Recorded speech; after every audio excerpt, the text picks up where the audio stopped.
Hey everyone, and welcome to Almost Cancelled. I am Peter, that is Connor, and we are going to talk about Godless Season 1. It's not Season 1, it's just the limited series, but it's Episode 7. It is You got through so much of this show without making that mistake. I think you did it on the first episode, well, and then not again until now. maybe, just maybe, it's because you delayed this finale review, like 3 times, and it's been so long since I did the last one that my pattern of the introduction has just completely been forgotten. Maybe it's that. Or maybe you're just shit. It is the finale. It's called Homecoming. Full spoilers for it, as always. So we were building up to this, of course. This was essentially one big action scene after some setup. And what an action scene it was. It was, yeah. Very, very strong. We actually start right away with the ladies of LaBelle reading this article that Greg wrote in the newspaper, and it is right away. There's so much of it that's fabricated. He describes it essentially as a post-apocalyptic wasteland. Yeah. Says that there's nothing of note here. They're clearly struggling, and obviously we see that they're building buildings. They're doing things. They're actually they're largely thriving. I mean, sure, they do need the mine to start being It's going mined slowly again, and it's a little bit stagnant, but it's not dead. yeah. So right away that they set this up, and they go up to Alice for Roy. He's not there, of course. I did particularly enjoy Mary telling everyone that our brother's blind. It's like, he's not a coward, you assholes. He's just going blind. Get over it. So no, and you have all the pieces kind of falling into place. You have Roy kind of turning back. We actually don't know why at first he turns back, but he ends up turning back because of the horses that. Because Logan and his men claim they're going to protect them all from Frank and his men, but instead they steal all. Because Mary actually has a really good idea. Let's just run. Pretty good. Let's just go away. We just won't be here when he gets here. They might torch some buildings, but we'll all be safe. Yeah, Fine. we can come back and just rebuild those. It's cool. But Logan and his men steal all their horses, so they can't really do that. And because obviously from their point of view, if they kill everyone in the town, the company still has access to the mine. They just take over. It actually makes their job easier if they're just all dead. So they basically have to gear up. They have to get ready, and everyone gets whatever guns they have in their houses. They all come to the one hotel that's built out of brick and iron because it's the one that they can't just burn down quickly. Yep. And they set up, they get everyone up, and some of the people who are better at shooting go up to the roof, go to the windows. Some who aren't as good kind of hide, and just shoot at the door, that kind of thing. But it's all very much setting everyone up, and there's a big standoff. Then you get the horse he's riding in, front of the sun. It's all very cinematic, biblical. Two shots in this episode that might be the best shot of the show. One of them is that shot of just the line of the horses riding in. That just long line of horses is gorgeous. The shot I like, actually, that I bit simpler, but it's actually when Bill shows up to the fight and he's looking over at Frank and his men, and there's just a silhouette shot of them looking back at him, but you can't see you can't see their faces. They're just silhouette. But it's so atmospheric. It's just these, and it kind of emulates what Bill's seeing, because Bill's going it's blind. just shapes. Yeah, it's nice. It is a nice shot. I'm not going to fight on this because this show is full of gorgeous shots. The whole thing's great. One of my favourite little scenes, though, I say a little bit, early on, it's when Roy confronts Logan and his men at their campfire, and they've stolen all the horses, and he's being so smooth. He's went and got his outfit. He's got his guns back. He's full on Roy good, and Logan's got that shit-eating grin the entire time. He always thinks he's in control. He always thinks he's the smartest man in the room, or area, whatever. Yeah. Outside. Vicinity. You know what I meant.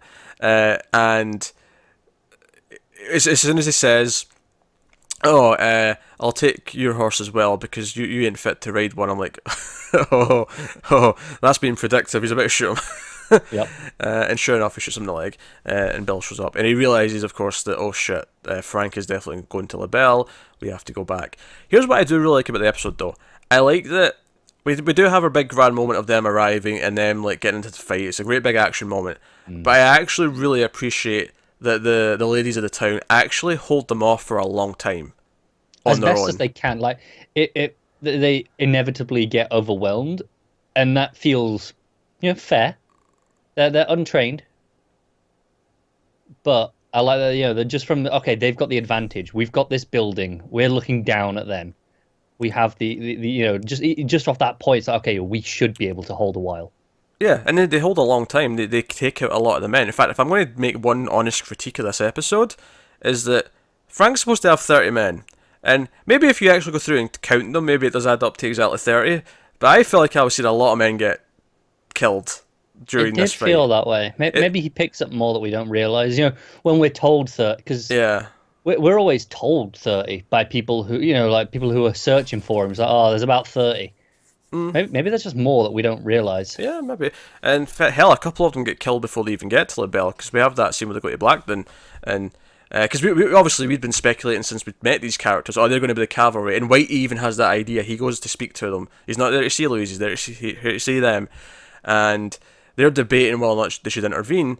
And Frank shows up, and we have essentially a sort of Tarantino-esque at the dinner table standoff scene. Yeah, I like that because we got the scene before where, Frank was like, "No, these are here. They could show up and ruin this." Like they're aware of who these people are because they are that legend that we heard about before. Yeah, it was actually his henchman. He's number one guy. Yeah, he was more concerned. He's like, "Nah, well, they're pretty close. They could, pop in." And I think you could read this a lot of different ways. I think one is just that. Because Frank repeats to them, because they end up, bursting into a gunfight. Whitey just manages to save Louise and a little brother, but the entire town gets massacred in a big giant gunfight. And like you could read this as, well, it doesn't matter, because Frank keeps repeating, like, I had no quarrel with you. I was here to tell you to, stay out of it, and there'll be no problem.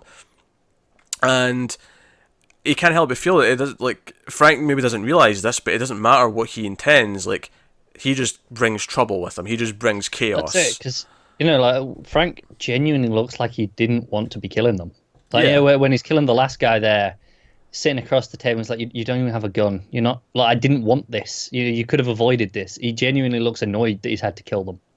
Yeah, I think it's maybe a testament to that he, like, it doesn't matter what he intends at this point. His reputation, who he is, the type of person that he has, and what he allows to go on around him is so abhorrent that it doesn't matter what he's intending at any given moment. Anyone who's decent sitting across the other side of the table will take him as a threat and treat him as hostile.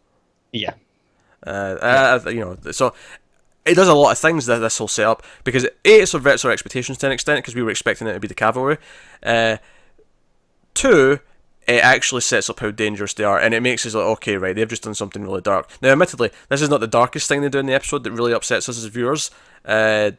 I'll just say my heart sank, because don't get me wrong, I expected at least one main character to go down. I did, But not like that. but not that quick. I was, if Whitey was going to die, I was expecting him to have his moment first. Let him go out a hero, and he doesn't Well, get I that. think that's it. His hero moment is saving Louise. Yeah, kinda, but like, No, I know it doesn't feel like it because he's just kind of like just run. But that is his hero moment. but that's what I'm saying though, is you expect him to get a moment with his guns, because he's been this gunslinger all season where he's wanting to prove himself, and he never gets to do it. Yeah. He's getting all ready. Like everyone else is hiding in the hotel, but he's still at the police station, and he's got his guns out. He's ready to go. He's flipping them around. He's been all fancy. I think that's it actually, because Roy always says, you don't play with your guns. You just shoot them. You could read that. Whitey's often been twirling them around. He's very played up the showmanship of it quite a lot. Sure, but I think you can just look at him and say that's just he's just young. He doesn't understand that. He's just he's not doing anything wrong. He's maybe not just unprepared for the reality. Yeah. But it hurts. It hurts when he just walks outside and gets stabbed in the chest immediately. It's so unceremonious. He doesn't get a chance to go out a hero. He doesn't get a chance not a word to spoken. And that's it. Doesn't get a word yet. He doesn't get to do anything. He just gets killed. And I don't think we've seen Frank and his men do a lot of awful things throughout the entire show. But Whitey being one of our main characters, Whitey a character who's grown for us over the course of the season. We've seen that he's sympathetic. We've seen that Mary takes care of him. We've seen that the sheriff likes him. Roy got on with him. Everyone seems to like him. Everyone gets on with him. Everyone cares about him, and he's the first to go in the first. I think that's 3 seconds. Why it works, isn't it? Because everyone did like him. He connected everyone in some way. No one had any quarrels with him. Yeah, and he goes out in the first 3 seconds. The door. We know the men are riding into town. You but don't even realize they're there until he yeah, goes down. not that close. You know they're coming towards. We're having the build up, but then that happens, and then yeah, then we go into the final fight, and obviously a lot of great action. I actually think that the German woman ends up being a bit of an MVP in this Oh, episode. absolutely. She's walking around with a rifle and then like dual wielding the pistols, and she's being a complete badass. Yeah, she's excellent. I was into that. I was into everything. Obviously Alice and Mary kind of teaming up. Probably the two strongest characters in the show in terms of their independence, in terms of what they're trying to do with their lives. Them standing side by side as the leaders of this army. Yeah, up on the roof, just looking down at everything. Yeah, because of course they're the ones. Like, as Mary says to her, I need someone who can handle a rifle without. Because I mean, they've got a few. Obviously, the German woman, very capable, clearly. Yeah. So you've got essentially three of them who seem to be very, very capable. Yeah, but I do like she takes Mary takes Alice at there because she's known Alice long, like she knows what she's like. Whereas the German woman with the rifle, it's like she only really discovered that she was good with a rifle a matter of days ago. Well, that's the thing. There's that amount of respect when she's handing everyone guns. They're all in a queue, and the German woman comes up with her own guns, and she's like, "You just go wherever you want." Like she's telling everyone else what their position is. She's like, "No, you just go wherever you think you're going to be useful," because she trusts her to she'll handle herself. And of course, she has the detective guy who she's apparently just been having sex games with for the last couple of days in her cabin. And she actually goes out, again, much like a hero, to save his ass when he comes, like, sort of staggering out the house, in his underwear, just be like, "Oh, what's going on? There's guns everywhere." What a dick. But no, but Bill gets his defining moment. He gets to just walk out and, not scared at all, just walks out in front of them. And he has that, that shot I was talking about with the silhouette. It's very nice. Yeah. You can tell he's in the shadows to sort of see where they are. Yeah, like to go, okay, what's the depth? It's like, okay, right, okay, there's my shadow. That's how long that is, roughly. Yeah. He logically works it out rather than just seeing it, which is an interesting little touch. He knows he can't just trust his eyes, so he has to be smarter than that. Yeah. And of course, this is kind of, again, what I really liked about how the ladies actually do most of the fighting themselves. Sure, Roy comes in and saves the day to an extent, but, like, there's maybe a third of the men left by the time they arrive. Like, they've really whittled them down by this point. And obviously we have to have Frank and Roy one-on-one. They have to be the sort of conclusion to it. But I really like, it didn't just feel like, they were completely helpless and they needed saved like that. Like there were points, where the guy on the horse got inside and was just rampaging through. It's like, no, I buy, like I say, they're untrained, most of them. There's 2 or 3 that are like, okay, no, we can hold it, but against 30, that's not that much. Yeah, also, Mary gets shot in the arm and just kind of shrugs it off. It's nothing. Yeah. Although, forget it, I'm carrying on. Honestly, my favourite moment with her, though, in this episode might be spitting in Greg's face. That's pretty good. Because he's like, "Oh, I wrote a lovely piece about the ladies of LaBelle," and she just spits in his face and goes, "Now you're crying out both eyes," and walks off. That was pretty good. I'm really confused with Greg. So I like that he came back to the like he knew what was going to happen. Yeah, but it was for his own personal goals, because you see him writing a story, and he's making stuff up. He's like, 30 men. He's like, I want to be there for the story. No, 100 armed forces stormed into town. Like, he's making a story out of it. And I'm like, but in some way, even though I know he's just there to do the story, I respect that he's there anyway. Like, he could have just gone, this is what happened, and made it up. I don't know. I'm actually disappointed he survived. He got shot a couple of times, but you see him at the funeral at the end, and he's got like a sling on. I'm like, nah, he deserved death. He did, but what I mean is, the only reason why they even have to fight this fight is because of him. He brought everyone who died in this episode is because of him. It is, and I think he was. He felt guilty, which is why, because he could have just stayed in his office and gone, "Well, Frank's gonna go and massacre them. I'll just write." If he's gonna make up a story there anyway, he might as well. Just Did you get guilt from him? In some ways, I didn't at all. I thought he was. I thought he was unsympathetic to the very end. Okay, no, I just the fact that he did go back to be with them during it. He's like. Oh God, no! I completely disagree with this in every possible sense. Oh my God! All right, but why didn't he just make it up from his office? He was going to make it up in the field anyway. I don't know, some weird deleted sense of journalistic integrity. I don't know. But even when he's there, he's hiding like a coward. When stuff starts getting really rough, he tries to wave the white flag, and that's when he gets shot. Which, by the way, I cheered. Good. Shoot the bastard. Good.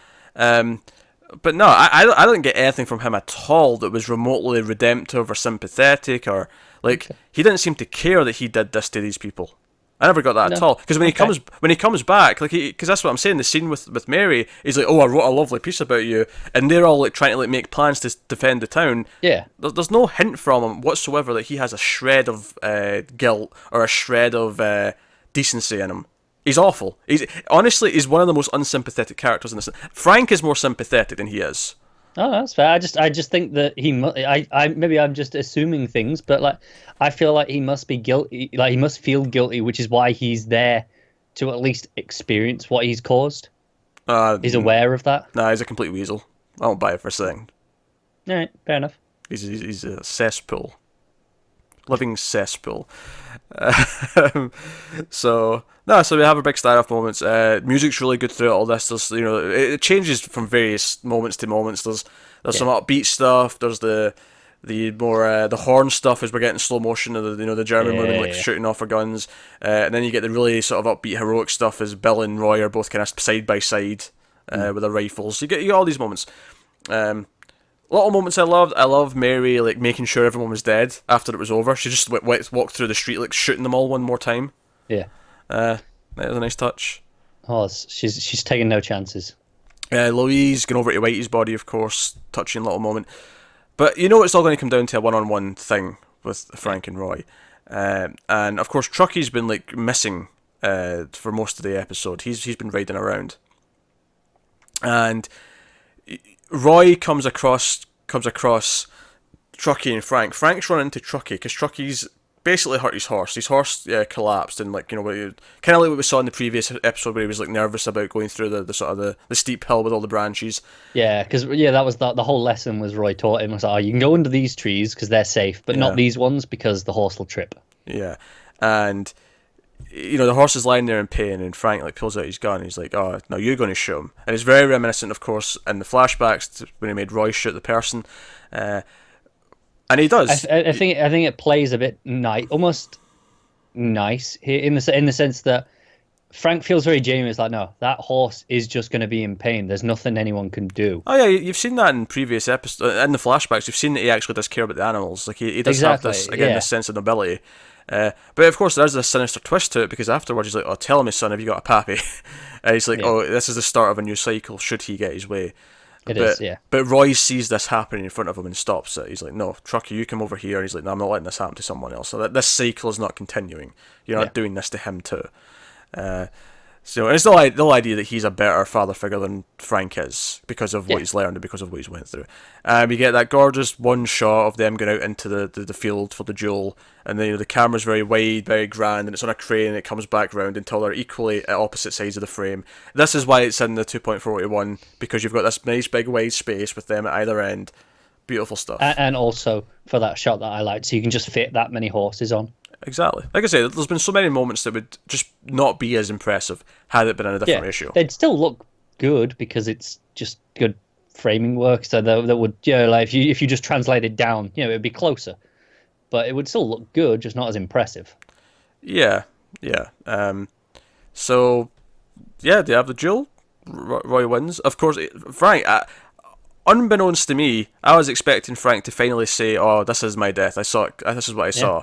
Instead, he's stubborn till the end, says, "This ain't my death, boy," and he's like, "You saw wrong." And you get that beautiful because Frank's in the foreground out of focus. He's already been shot in the chest, and you just see the bullet go through his back of his head and through the side of his cheek. Yeah, it's great. I love that Frank's stubborn till the end though. Like, 'cause I think, I was expecting the same as you. Okay, no, this is my death, but. That this feels so much more in character for him to always just be like, no matter what the odds, he's still convinced that he'll be all right. Yeah, I almost want to read it like he kind of knows it is his death, but he just wants to try and convince himself that it's not for just the final few moments. Like he's just like, because I think because of the way he is, I think it was inevitable that was one of the people that he raises up were always going to be the person that ends up killing him. Yeah. That feels like an inevitability to me. So I wonder if just in this final moment, it's like he's not giving Roy the satisfaction. But that's it. It makes for a badass moment because Roy's saying you saw wrong and just blowing him away. I just like the idea that whenever he said that, because he's been so convinced of his death is X amount, whenever whatever, and he's always like, no, this isn't it. So he's felt like he's had this immunity, this shield where he can do anything he wants, and even at this moment at the end. he still looks like he goes, no, no, I'm still going to get up from, I lost my arm. I can take a bullet in the chest. I'll get up. I'll carry on. He really believes that Roy will spare him, I think. But Roy has to put an end to this man. I mean, he's killed so many people. Killed an entire town. Killed how many people in this town? This needs to end. So, no, big standoff. And we don't actually quite get to California. We get a lot of the trip. We get him just finding the ocean. Because they talk about how good the ocean is. I think that was last episode. About seeing the ocean from the letter. So we get him to the ocean. Of course, he always has his goodbye with Alice, with Truckee, and that. It's kind of sweet. He has that moment with Bill, who's like, yeah, as far as anyone's concerned, Roy Good died the same time as Frank. Like, you're free to go. We have the interesting moment, shall I say, with the Native American. Oh yeah, earlier on in the episode when after they've dealt with Logan and they're there, and Roy points him out. He's like, "Wait, you can see him? I thought I was starting to hallucinate." Yeah, but Roy's like, no, I think we're both hallucinating. He's dead. He's a ghost. Yeah, I was taking that more metaphorically than I was literal, but yeah, it was nice because Bill was like, yeah, but what about the dogs too? And Roy says, yeah, the dogs died first. Yeah. Of course, we get like a little moment as well where he's left money for Alice. He's buried it because he tells Bill, "I'll tell her about that fence post over there. That needs to be fixed." Yeah. And when she goes to fix it, she finds all the money buried underneath. And what I think works really well with this is there's a note that says "thank you" on it, which in any other show, in any other story, this wouldn't be a big deal. But because she taught him to read and write. And you can, and I love that it's not like a child's handwriting. Yeah, it's not well written. It's just good enough where he's managed to get it out, and he's written the words "thank you." Because I was almost, before she pulled it out and I saw there was a note, I was like, oh, I don't know if I can buy if this is some long-winded letter. Like he just learned to read and write, but no, it's just big letters. Thank you. Yeah. And I'm like, that has a lot more emotional weight to it because of his story in this particular case. He actually wrote her a letter, as simple as it was. He wrote someone else a letter. But she'll get it. Yeah. And then he goes off on his journey. He gets a beard. He's getting old. There's a hope of finding his brother. So. One of the shots that I said, two of my favorite shots to show in this. It's the gorgeous wide side shot of the sunset, and it's all silhouette. Oh yeah. Oh my god. Honestly, almost every shot of him riding across the country to get to California is pretty. It's impressive, isn't it? Yeah. So yeah, they went with the whole sort of, not ambiguous, but kind of just, we see the ocean, that's enough to know that he's kind of close. He's there. He's made it, basically. Yeah, the idea that the ocean kind of represents the infinite dreams, if you will. But no, it was a fitting conclusion. It's funny how this is the longest episode, but I feel like it won't be, the conversation won't be as nearly as long as a lot of the others, because it is just all the big fight and conclusion. There's a lot of great moments, but it's mostly the big fight, and that's a lot of the runtime. And it earned it, though. It earned having an hour on this fight, give or take. Yeah, it absolutely did. It earned every single beat it played off here. And like I say, as much as we were saying it was very derivative, it was very just much classic Western tropes and stories, it did subvert a couple of things here or there. We were expecting the black family to be cavalry instead of what they were used as. We were maybe not expecting... We expected someone to die. We weren't necessarily expecting it to happen right away at the start like that. To make us hate the villains just that little bit more. To make us really want to see the blood. Even, at the end where Roy's riding off, he starts to look like, he gets the poncho and the hat and the beard. He looks like very much the classic Western figure. Yeah, he's starting to look like Eastwood from the Dollars trilogy. He is. But up till this point, he hasn't. He's been like a typical Western character, but he hasn't looked, other than just, looking of the time. But it was like during that, it's like, oh no, okay, now he looks like a Western hero, like just the typical image. It's like, okay, but it's at the end of the story that we get that. Yeah, Showdown was great. The series the series as a whole was great. I meant to say. Honestly, yeah, the only thing I would maybe sort of touch up with, we talked about maybe shortening. Putting 5 and 6 back together, but then just trimming them down a little bit. Down maybe 10-15 minutes, yeah. Yeah, I'd maybe done that. I'd maybe have tightened it up just a little bit in the middle. I feel like the middle maybe just lagged a touch. Not much. I agree. Just a touch. Not enough to ruin it by any means, but enough that I noticed that it was just dragging its feet a touch. I think the tell sign that maybe it was just a little touch bloated in the middle was the idea that Bill was such an important part of the first like 2 episodes, and then after that, I felt like we got almost just a tiny little bit of him here or there until it was time for him to come back to town. There wasn't as much story with him after he kind of went on the big first part of his journey.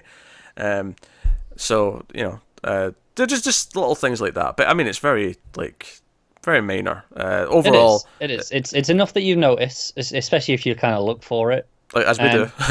Yeah, I think it's maybe slightly worse than some cases where sometimes you don't realize till you get to the end and look back and go, okay, that was a bit weird. But here we did notice it as it was happening.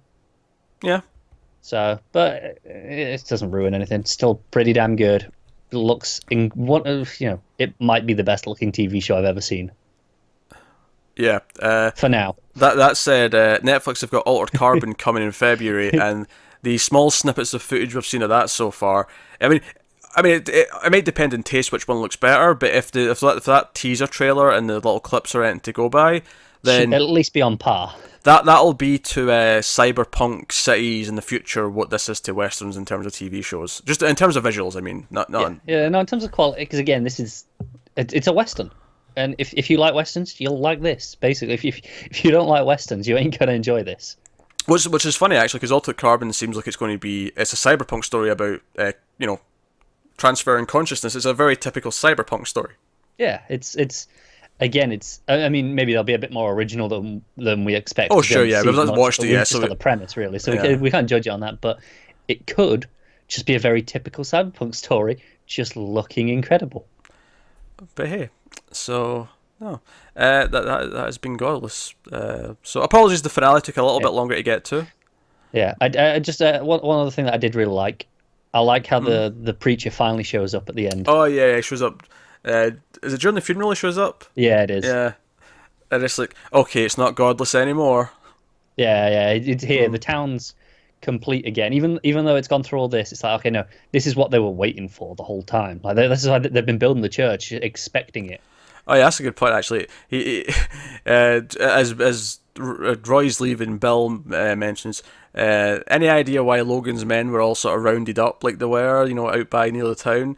And he's just like, may I want to talk to your sister about that. I like the idea that she went out there and gave them what for. Yeah. So Godless was a blast. It was a really fun sort of one-off thing to do, I think. And I'll definitely be paying attention to what Mr. Scott Frank is doing in the future, if this is it to go by. He directed all 7 episodes, so I'm very, very curious to see what he ends up doing next. Wonder if he'll stick around with Netflix and make more sort of 6-7 episode things like this. Wonder if he's got other genres that he'd like to work in, or... Well, all I can say is this has to have been expensive, just by the look of it. Oh, sure, yeah. I hope it gets justifies existence to Netflix, so we can get more things like this, of this caliber. I think it does, just for the fact that if you go to their originals, you're browsing Netflix, you've got their rows, and then you get to the one that just says Netflix originals. I think the fact that takes like half an hour to scroll through now to see them all, I think that alone is kind of the value to Netflix. Where we don't need any other content. Like we've got enough now. Yeah, and honestly, they keep it up at this quality. Yeah, give me as much as you want, Netflix. You've got my money. More this, less Punisher. We got a date for Jessica Jones this week, though, so we got that to look forward to. Hopefully that'll... Cautiously optimistic. Higher stakes on that one, because that's my favourite. Yeah. But how much has changed since that first season? I know. That's don't remind me.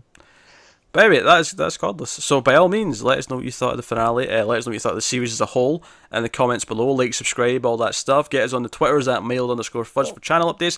If you want to support the channel, head over to patreon.com/mailfuzztv. You can do that over there. But otherwise, that's us. So thank you once again for watching, guys. We always appreciate it. Keep watching TV, and we'll see you next time. Have you got any vanilla?